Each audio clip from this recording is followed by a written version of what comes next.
কুষ্টিয়া পৌরসভার বাড়াদি জুগিয়া মাঠের একমাত্র ডাম্পিং ইয়ার্ডে উন্মুক্ত বর্জ্য ব্যবস্থাপনার কারণে দূষণ ছড়িয়ে পড়েছে চারিদিকে।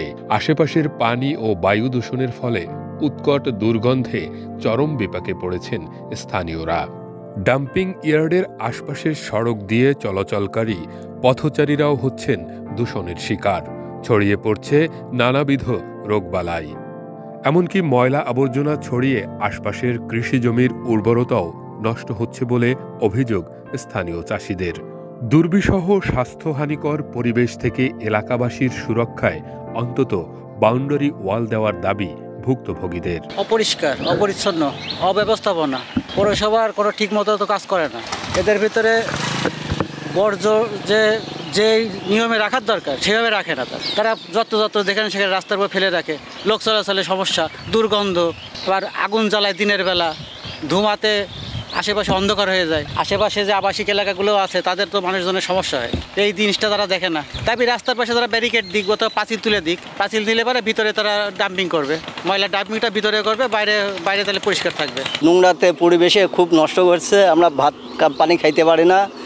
আমরা এই প্রজেক্টে কাজ করি, এই নোংরা এমনি রাস্তায় দিয়ে যাওয়া যায় না। একদম হাঁটু সমান রাত 10টা 11টা 12টার সময় আমরা বাসায় যাই, কিন্তু হাঁটু সমান পানি হয়ে যায় সে জায়গায়। রোডের উপরে এটা ঢাল থুয়ে যায় আর কি, এটা ঢাল থুয়ে যায়। তারপরে আমরা বললো ওরা গ্রাহ্য করে না আর কি। গরু মরা ফেলছিল, আমরা ওখানেও বস্তা দেখছেন ওই জায়গায় গরু মরা ফেলেছিলি, আমরা সেটা মাটি দিয়েছি নিছি। আমাদের তো থাকা অসুবিধা হয়, গন্ধ লাগে। আর সার বৃষ্টি হলে পরে এমনি যাওয়াই যায় না, হাঁটু সমান কাদা হয়ে যায়। এখান থেকে অধিক দূরে গেলে আমাদের পক্ষে সুবিধা হয়। বাউন্ডারি যেতে হয়, বাউন্ডারি হয়ে গেলে মালটা ভিতরে পড়বে, বাতাসে যাতে এদিকে না ঢোকে। এই দুনিয়ার দেখেন এমনি ভরে যায়, আমরা কয় বের ধার দেবো। পরিবেশ অধিদপ্তর বলছে উন্মুক্ত বর্জ্য ব্যবস্থাপনা আইনত সম্পূর্ণরূপে নিষিদ্ধ। কিন্তু পরিবেশ অধিদপ্তরের এমন নিষেধাজ্ঞার পরেও কুষ্টিয়ার ডাম্পিং ইয়ার্ডে উন্মুক্ত স্থানেই বর্জ্য ফেলা হচ্ছে। ভূমি চত্বর প্রকল্পটি বাস্তবায়ন হলে উন্মুক্ত বর্জ্য ব্যবস্থাপনায় সৃষ্ট দূষণ রোধ সম্ভব হবে বলে জানালেন পৌর কর্তৃপক্ষ। আপনারা জানেন, পরিবেশের উন্নয়নের একটি উল্লেখযোগ্য কম্পোনেন্ট হচ্ছে সলিড ওয়েস্ট ম্যানেজমেন্ট, যেটা আইন অনুযায়ী আমাদের স্থানীয় সরকার প্রতিষ্ঠান হিসাবে পৌরসভা আমরা এটা ম্যান্ডেটেড এই সার্ভিসটা দেওয়ার জন্য। তো আমাদের বর্জ্য ব্যবস্থাপনার অংশ হিসাবে আমরা অনেকগুলো এই কম্পোনেন্টে কাজ করি। তার মধ্যে একটি হচ্ছে হাউস টু হাউস কানেকশন। আমরা প্রতিটি বাড়িতে আমাদের ভ্যান সার্ভিস রয়েছে। তো আমি নাগরিকদের কাছে আশা করব যে যেন প্রত্যেকেই আমাদের এই ভ্যান সার্ভিসটা নেন। মাসে হয়তো 50 টাকা বা 100 টাকা দেওয়া লাগে। এটার বিনিময়ে আমরা প্রত্যেক নাগরিকের বাড়ির থেকে ভ্যানের মাধ্যমে আমরা বর্জ্যটা কালেক্ট করি। খুবই দুঃখজনক, অনেকেই এখনও এই ভ্যান সার্ভিসের আওতায় আসেননি। তো যারা আসেননি তারা হয়তো আশপাশের ড্রেনে বা পরিবেশে তার বর্জ্যটা ফেলছেন, যেটা আমাদের পৌরসভার পক্ষ থেকে পরিবেশকে রক্ষা করার জন্য যে আমরা কাজ করে যাচ্ছি সেটা বাস্তবায়নের পক্ষে একটা বড় অন্তরায়। তো আমি নাগরিকদের কাছে বিনীত অনুরোধ জানাবো, আপনারা কেউই আপনাদের বাড়ির বর্জ্যটা আমাদের পৌরসভার যে ভ্যান সার্ভিস আছে তার বাইরে দিয়ে অন্য কোথাও ফেলবেন না। বর্তমানে প্রতিদিন পৌর এলাকায় 55 টন বর্জ্য সৃষ্টি হয়, অথচ কুষ্টিয়া পৌরসভায় যে জনবল ও পরিবহন সক্ষমতা রয়েছে তাতে সর্বোচ্চ 35 টন বর্জ্য ব্যবস্থাপনা করা সম্ভব। আসলে কঠিন বর্জ্য বলতে আমরা দুই ধরনের বর্জ্য আমরা আমাদের দেশে উৎপাদিত হয়ে থাকে, সেটা হচ্ছে মেডিকেল বর্জ্য এবং গৃহস্থালী বর্জ্য এবং বিভিন্ন ইন্ডাস্ট্রি থেকে যে বর্জ্য হয়। আপনি ওপেন প্লেসে আসলে কঠিন বর্জ্য ডাম্পিং করার সুযোগ নাই। সেক্ষেত্রে আমাদের মেডিকেল বর্জ্য ব্যবস্থাপনা 2008 অনুযায়ী এবং কঠিন বর্জ্য ব্যবস্থাপনা 2021 অনুযায়ী এই ওপেন প্লেসে আপনার বর্জ্য ডাম্পিং করার কোনো সুযোগ নয়।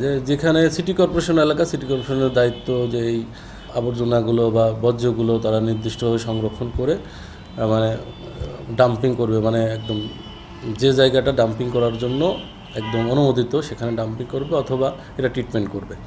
এই যে ওপেন প্লেসে যখন আমরা ডাম্পিং করি তো এখানে দুটো বিষয় হয়, রোগের খুবই প্রাদুর্ভাব হয় মাছি মশা থেকে। এখন ডেঙ্গু তো আপনারা জানেন মহামারীর আকার ধারণ করে সাধারণত প্রতি বছর। আর এইটা হচ্ছে ভূগর্ভস্থ পানি দূষিত করে, যেটা পরবর্তীতে আমরা ওই পানি আমরা আবার খাই। তো সেটা খুবই বিপজ্জনক একটা বিষয়।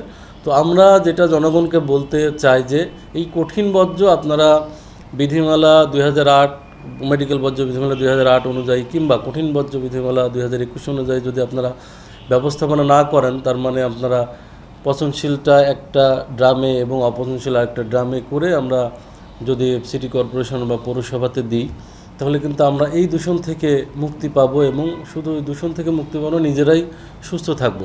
তো আমাদের আসলে বলাটা এটাই জনগণের কাছে যে আমরা নিজেরা সুস্থ থাকার জন্য আমাদের বর্জ্যগুলো আমরা সুষ্ঠুভাবে ব্যবস্থাপনা করব।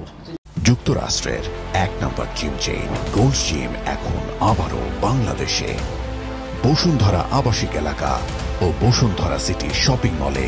সারা দেশের মতো কুষ্টিয়াতেও বছর ঘুরে প্রতিবারই নানা আয়োজনে পালিত হয় পরিবেশ দিবস।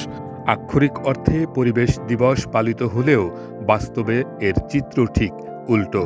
ঐতিহ্যবাহী এই জেলার মানুষ শিকার হয় নানাবিধ পরিবেশ বিপর্যয়ের। পরিবেশ বিপর্যয় থেকে সুরক্ষা দেওয়ার জন্য জেলা প্রশাসন, পরিবেশ অধিদপ্তর এবং স্থানীয় পৌরসভার কার্যকর ভূমিকা রাখার দাবি এলাকাবাসীর।